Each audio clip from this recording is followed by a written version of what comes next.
One of the best things about living in London is the amount of public space there is to walk around in and enjoy.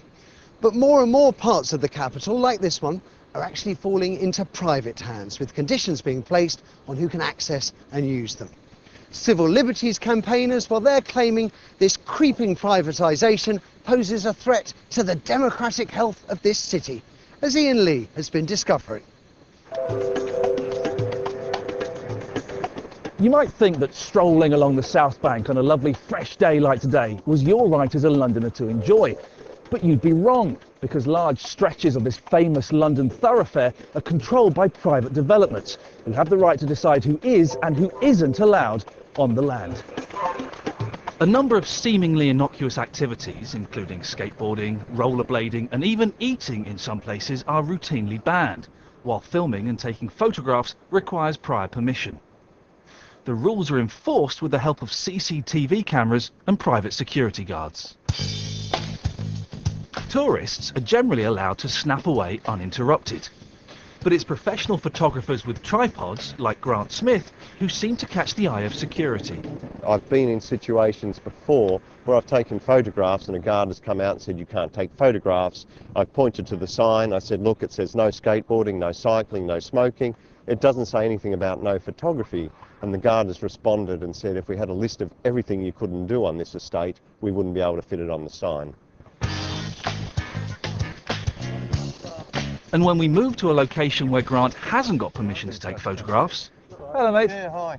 Just taking some pictures. We soon attract attention. Excuse me. Is there a problem? We haven't got a permit, no. Do we need one? Yeah, unfortunately. Why? Because this is private property. Although this security guard seemed more concerned about our camera than Grant's.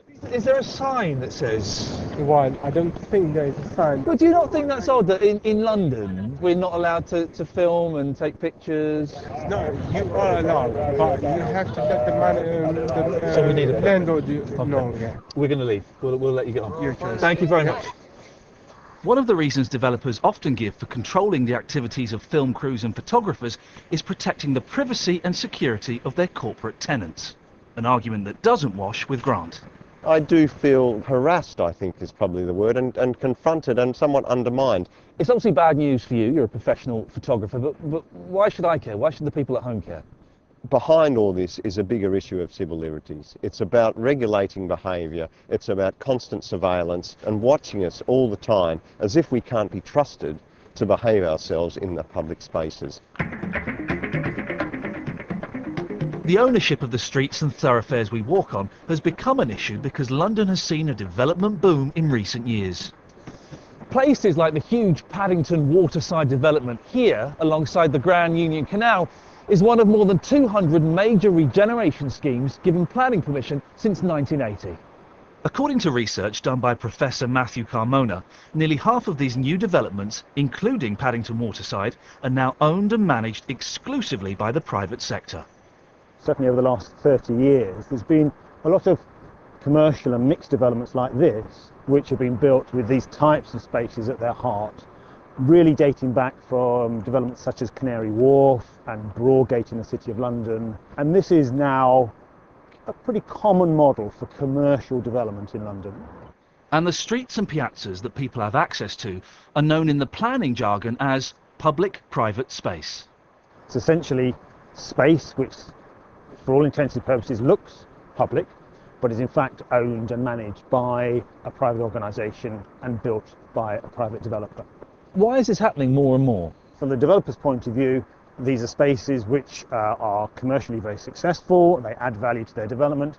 From the public sector, from the local authority point of view, these spaces no longer draw on the public purse for managing the space, which is an expensive process. According to figures obtained by the BBC, an area of London the size of 67 football pitches has been transferred from local authority control to private developers in the past 7 years alone. It's a statistic that worries journalist and author Anna Minton. She met me on the steps of St Paul's Cathedral, site of the Occupy protest encampment in 2011. They had wanted to make their protest outside the London Stock Exchange, which is just over the way there in Paternoster Square. But Paternoster Square is privately owned, privately controlled, policed by private security guards. And actually political protest of any kind is not allowed in privately owned estates. Anna thinks the creeping privatisation of public space is infringing our democratic rights. The only place that they could protest was actually this little patch of land here outside St Paul's, which is owned by a combination of the Corporation of London and St Paul's Cathedral, and is effectively the only real public space left in the City of London. The privatisation of our streets has parallels with life back in the 18th and 19th centuries, when significant parts of the capital were built and owned by a small group of private landlords. These landlords were exalted members of the aristocracy. The Duke of Bedford, for example, controlled Covent Garden, and this most beautifully preserved piece of Georgian architecture, Bedford Square in Bloomsbury. What we don't see today, as we sit here and people come and go, is that these places were in fact very high security places surrounded by gates and fences, security guards and sentry boxes, and the public were not allowed access into these places at all. They were completely barred. How did the public react to these levels of security? It was very, very deeply unpopular. So we had two parliamentary inquiries in the mid-19th century which looked into this issue and actually ruled against the streets and public areas of these private estates being closed to the public. This was a really critical democratic achievement. And what we're seeing today is that this democratic achievement is going into reverse. But, perhaps not surprisingly, today's developers don't see their work as an affront to democracy, but rather a force for good. Peter Cosmetatos speaks for a number of private developers. What we have is the private sector developing new public space in areas that were previously derelict or privately owned, or owned by railways, stuck between two stations like this area here. I think the buzz that you have in London, including in a lot of the new public space that is privately managed, is great and contributes to the feel of an exciting global capital. In his manifesto for public space, Mayor Boris Johnson recognises there is a growing trend towards the private management of publicly accessible space. He says, and I quote, "Where this type of corporatisation occurs, especially in the larger commercial developments, Londoners can feel themselves excluded from parts of their own city." He goes on to say, "I want to ensure that access to public space is as unrestricted and unambiguous as possible." And the Mayor highlights this development at King's Cross as a positive way forward. As part of the deal, the local authority has retained control over key parts of the land. Camden initially was thinking about adopting all the public space, including open squares like this one.